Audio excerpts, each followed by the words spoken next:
A hyper-violent game of football mashed up with Warhammer winds up being kind of boring? Say it ain't so. Blood Bowl is really only for really patient people who can really tolerate their sports, as turn-based, dice-rolling affairs.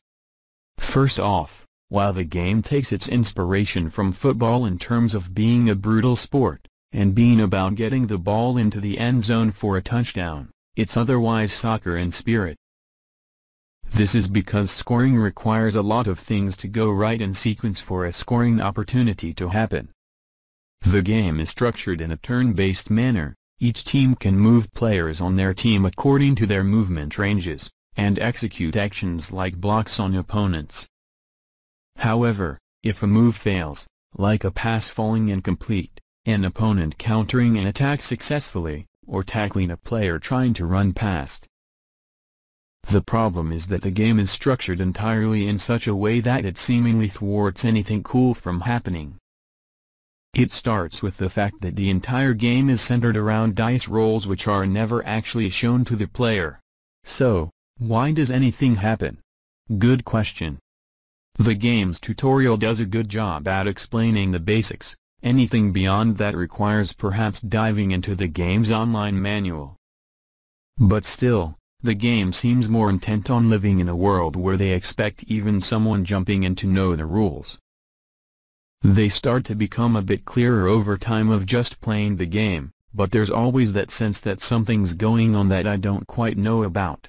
It's possible to enable the log to see what exactly the dice rolls are, but honestly, some 3D dice being displayed that show what the rolls are would go a long way toward making this game friendlier. Getting to the actual game itself, the fumble-prone nature of the play sucks a lot of the excitement out of it. Passing the ball? Players are prone to fumbling even the pass, and good luck trying to catch. Trying to pick up a ball on the ground? Often fraught with difficulty. Hope the dice roll goes your way. Everything is prone to those mysterious dice, and one slip-up means boom, turnover, enemy's chance to play. There's a reason why football has 4 downs. And while I get that Blood Bowl is trying to emulate football, both association and American footies, in being about getting a lot to go right, this digital adaptation just does a terrible job at conveying that. See, the thing that makes soccer fun, as a sport and a video game, is seeing the beauty of everything that comes together. It's the satisfaction of the passes that can potentially lead to the tough goal. Football has a lot of failures, but lots of little success as well. Here, the failures are amplified, and the success is minimized, and everything comes down to a random number generator.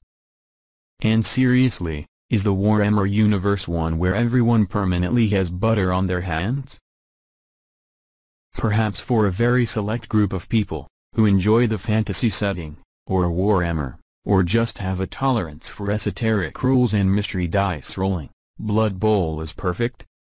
There's a lot to dive into, a lengthy campaign mode where it's possible to create a team, and buy new players, inducements before each match to hopefully tilt the game in one's favor. There's also the online multiplayer, for if you want to with someone who perhaps knows the game and can explain it better than what, well, the actual game does. There's in-app purchases to unlock additional teams for $2.99 each. I don't want to say that I'm completely okay with it, but given the nature of mobile, I can accept it. People who want to get more out of the game can pay more than the upfront price, which is already cheaper than PC versions, to get more content. But really, I'd perhaps only recommend this if it was a free game. It's just so esoteric in every which way. If you're a fan of this sort of game already, then sure, seeing the action come to life seems fun.